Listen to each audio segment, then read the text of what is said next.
Boutros Boutros-Ghali, Secretary General of the United Nations, and the children of the world.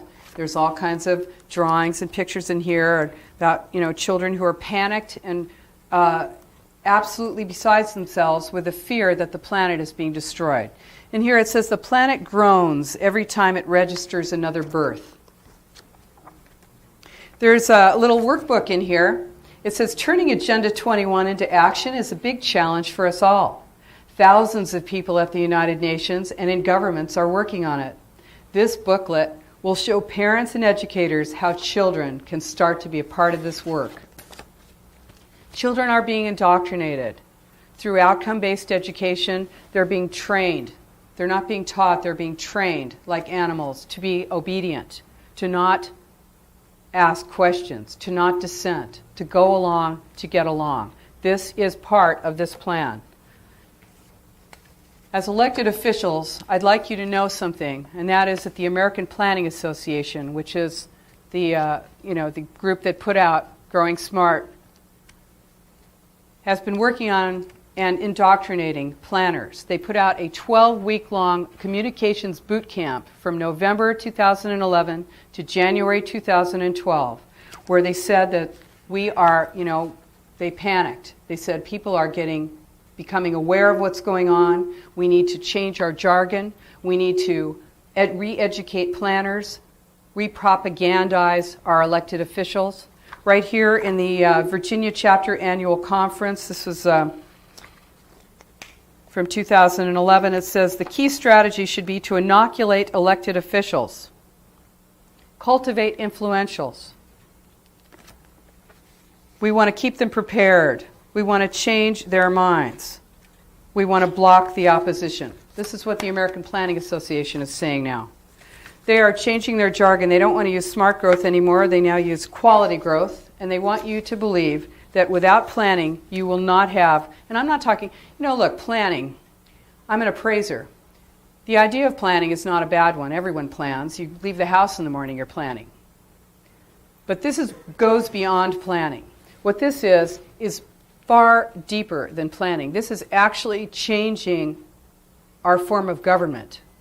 And it has the illusion of being just something that you need in order to know what building should go next to another in the center of your town.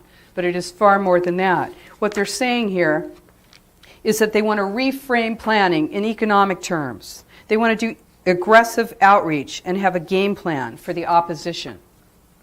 They are inoculating elected officials. You will hear planners come and tell you that either they've never heard of Agenda 21 or there's nothing wrong with it or planning is great. Regionalization is a good thing. That is what you're going to hear. It's an economic driver.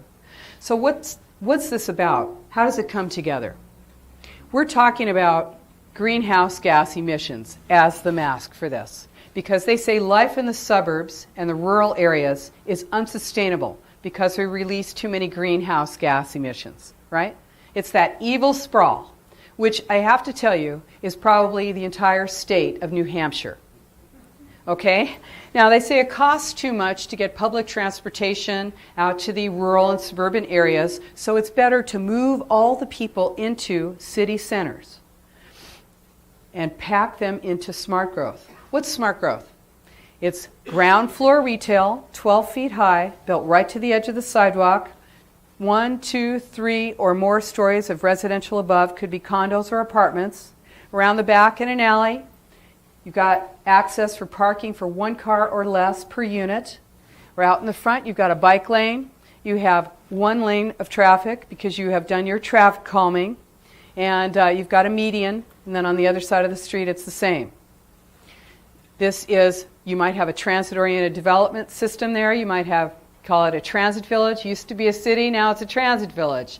Doesn't matter whether you actually have real transit, it could be planned transit, because with your sustainable community strategies, you can use transportation dollars to subsidize for-profit housing. And this is what this is about. This is about subsidizing a design style that does not pencil out. All across the nation, you will find this in small cities, in large cities, in little towns. It looks just the same. Ground floor retail, often bankrupt, often not even built out. You look in through the window and it's dirt floor. Upstairs, you're going to find condos or apartments that are either unoccupied or are being used for transitory, transient housing. Well, without those traveling nurses, those places would really be down the tubes. So this is what you have. You have an unbalancing also of your economic system because your housing has been completely upended with these units that are being packed into your city centers that are being subsidized. I tell you, it's me, I know. So, okay. Sorry. Now, okay, here's how they're doing it. One of the many ways, and you have addressed this in your legislation, and now you have your study bill. And this is important because it's good to know this is what we do. You don't just know this. It takes quite a while to put all of this together, and I hope I'm helping today. ICLEI is the International Council for Local Environmental Initiatives.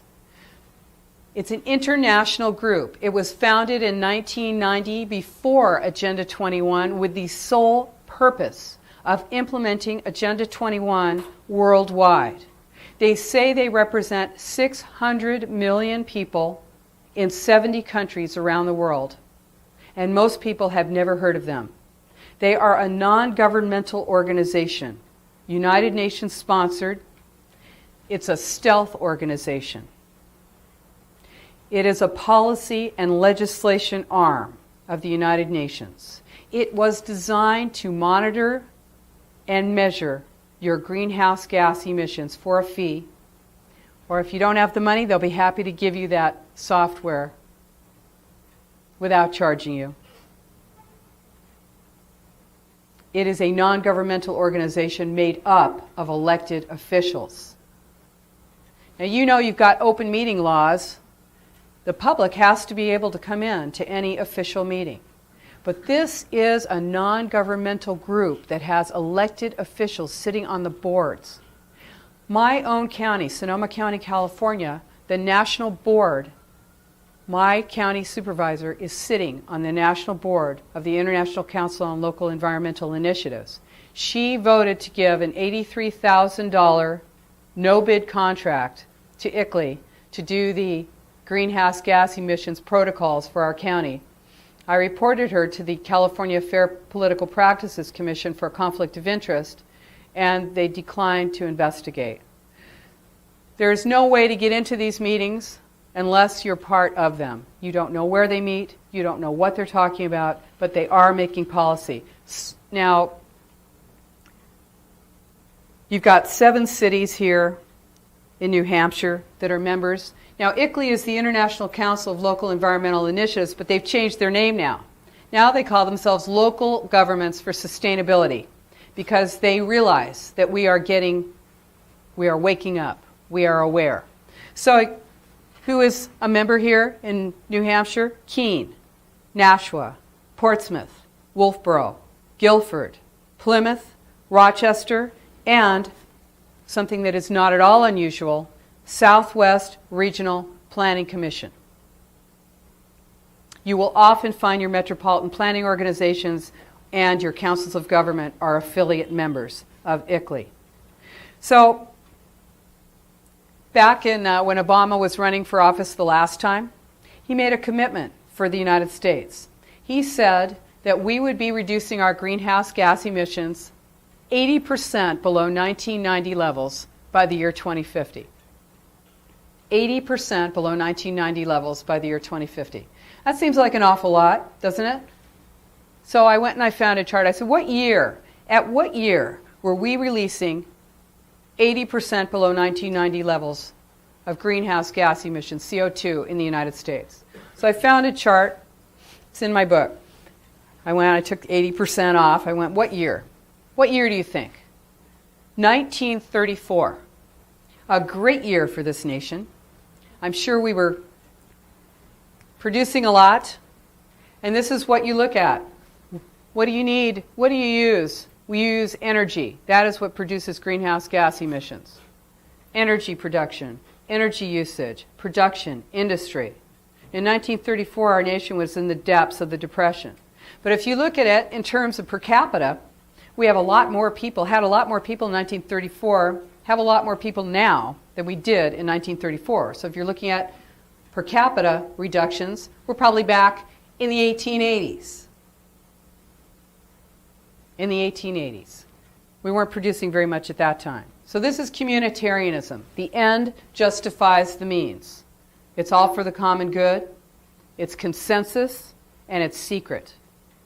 Now I know that the United States did not ratify the Kyoto Treaty. But that did not stop 1,055 United States mayors from doing so. The Mayor's Climate Protection Center, which is a part of ICLEI, agreed to Kyoto. That's anti-sprawl, smart growth, and carbon trading. Now you've got 9 cities here in New Hampshire that have signed on to this. Concord, Dover, Hanover, Keene, Lebanon, Manchester, Nashua, Portsmouth, and Rochester have all agreed to Kyoto protocols. Now, I was looking at Kyoto and I said, hey, I wonder what nation has reduced their what nation that's a signatory to Kyoto, which one has reduced their greenhouse gas emissions the most? I wonder. So I checked it out and I look and I find, what do I find? What nation? Latvia, clinging desperately to the edge of the former Soviet Union, is little tiny Latvia, which has no heat in the winter, no cold in the summer, no air conditioning, concrete blocks. What else is Latvia known for? Their human rights abuses. So what does that tell you? That you too can drastically reduce your greenhouse gas emissions if you totally control your population. That's a goal. The local agenda planning guide, Agenda 21 planning guide, you're going to find this. You'll find this in your planning departments, at your regional planning commissions. This is put out by ICLEI, the International Council of Local Environmental Initiatives. It's an introduction to sustainable development planning. And you'll find this. It's all across the United States. I always say we have to tie down the planners, hold them in the room so we can run and get it off the shelf there. That has documentation on how to do a visioning meeting, how to set up the stakeholders meetings, because you know what? Who gets invited to a visioning meeting? It's very unlikely that you will be there. What happens is they may or may not put a little ad in the paper the day of the meeting. But the people who get invited to those visioning meetings are people who are already on board. They are the consultants. You'll find them voting. Oh, it's a great plan. They're going to vote for it. They're on board. You'll have people who are elected, not elected officials, of course, will be there who are on board with it. You'll have unelected people who are on boards and commissions. You have people who are coming out of the neighborhoods who have been identified as being willing to go along, to get along. Those people are often elevated to positions of power. They're elected as neighborhood association presidents by default. No one shows up. They say they represent the entire neighborhood. And this is who the stakeholders are considered to be. The environmental groups are there. These are the people who go to the visioning meetings. So what is the goal? They use the greenhouse gas mask of environmental concern to impose the 2 elements of Agenda 21, and that is smart growth, which is moving populations into concentrated city centers, restricting mobility, and the wildlands. And that is getting people out of rural areas, blocking access to wilderness roads and resources, and shifting land ownership. This is a plan to shift land ownership from private hands to public, to take land out of production.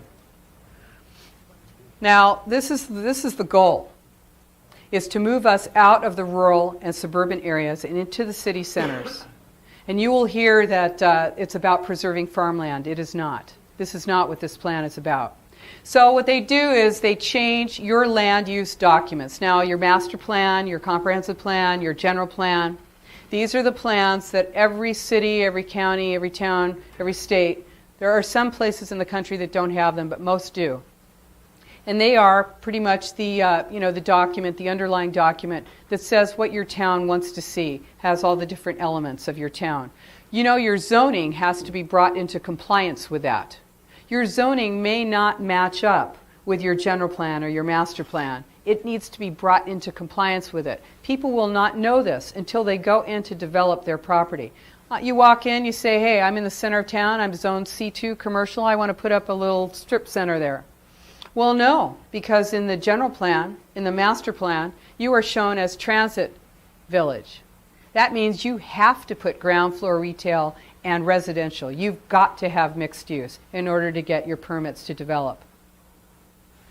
You can't just easily walk in and get a loan from a bank to do that if you don't have a track record doing that. Your risk rates are all different when you've got two different uses. You're looking at someone who's a specialized developer. You're looking at a property owner who may not be able to develop their own property. This happens all across the United States. There's a pressure to develop smart growth. Now, this is the preferred development style of United Nations Agenda 21, and it is also an ideology. So how are they doing it? As you know, as you experience, the federal and state dollars for transportation are being directed through your metropolitan planning organizations, your regional planning commissions.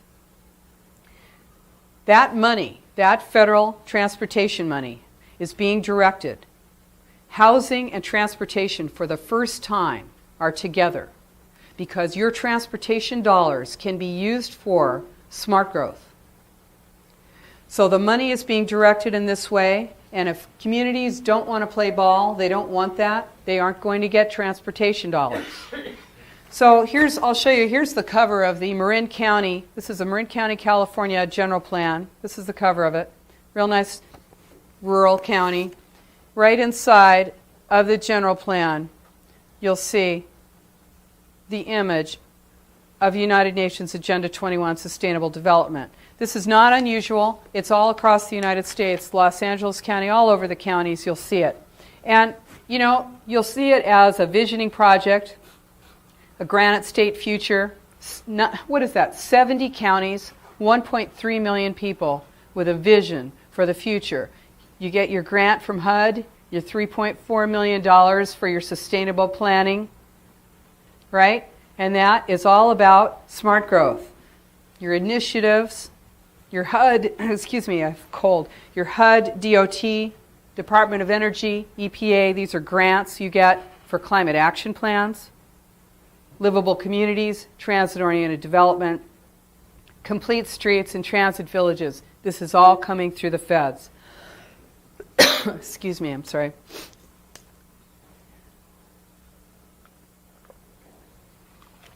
Plan New Hampshire, take a look at that, visioning for a sustainable community. It says it develops leadership among the citizenry.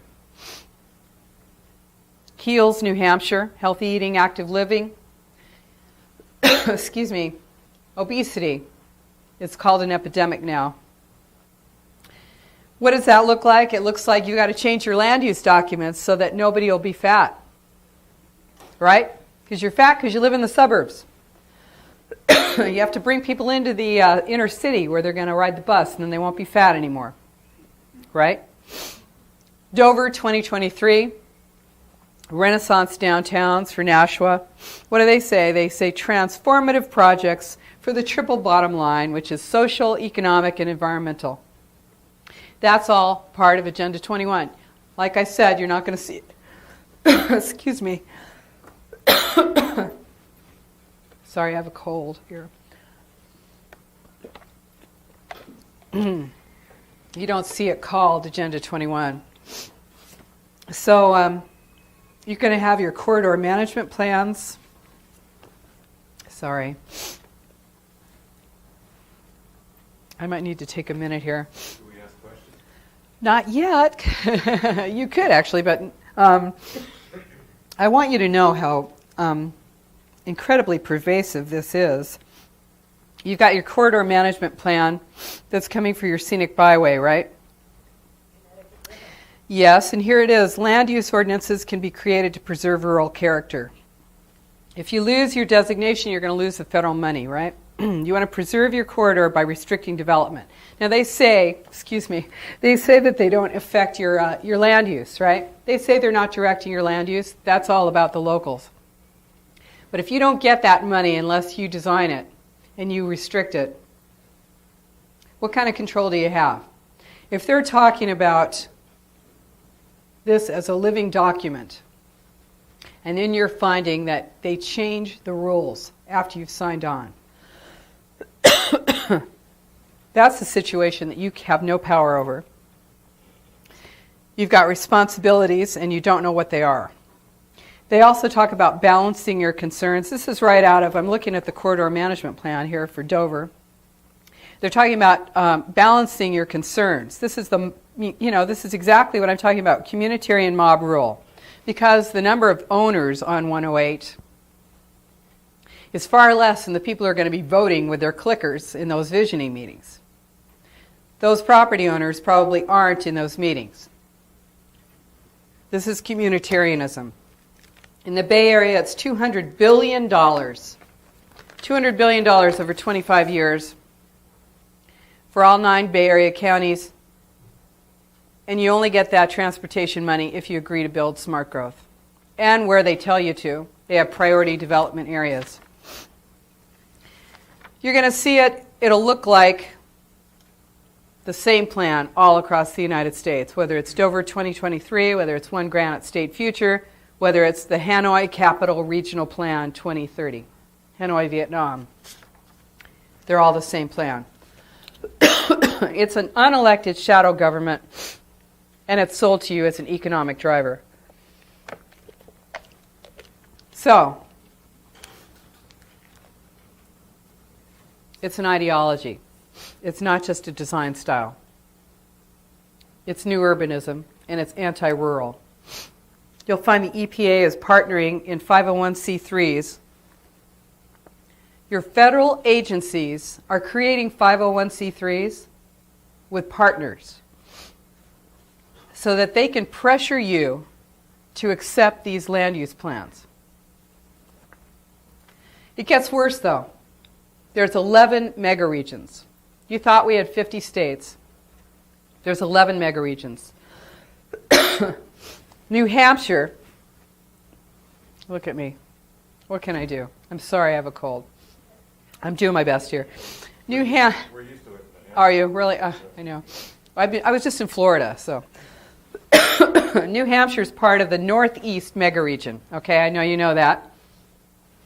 What is this all about? It's being told, you are being told that it's an economic driver, that if you don't join together with your regional group, you're going to get bowled over by all the other regions, right? That you're going to go under, that you're not going to be able to compete, right?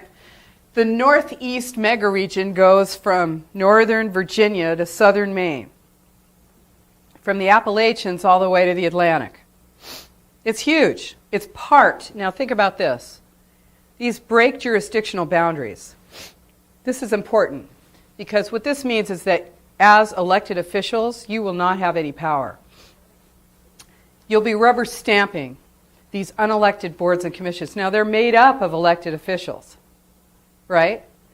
But you know how much power you have when you're one of 11 states or parts of 11 states, 142 counties, hundreds of cities.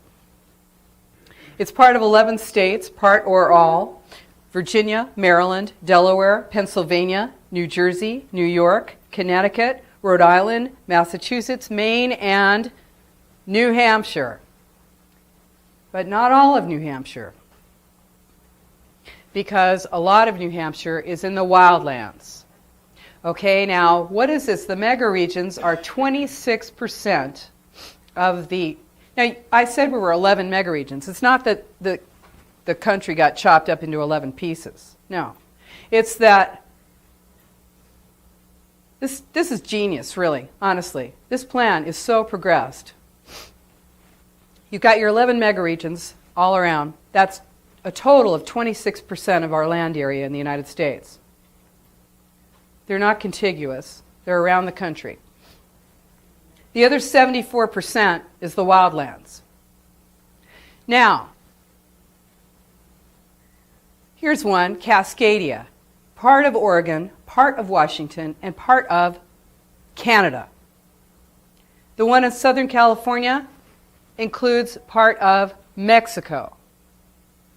Breaking jurisdictional boundaries, breaking sovereign boundaries. Most of the cities are ICLEI cities. Most of the population of the United States lives in an ICLEI city. Los Angeles, Chicago, New York, those are ICLEI cities. Most of the country is in ICLEI cities. They have agreed to be part of this. High-speed rail is the #1 building block. It's designed to fail. It's designed to sink your transportation. It's designed to take your transportation dollars and pound them down a rat hole. That's what it's about. It's about taking your money in every possible way. This is a plan to sink our economy. Social equity.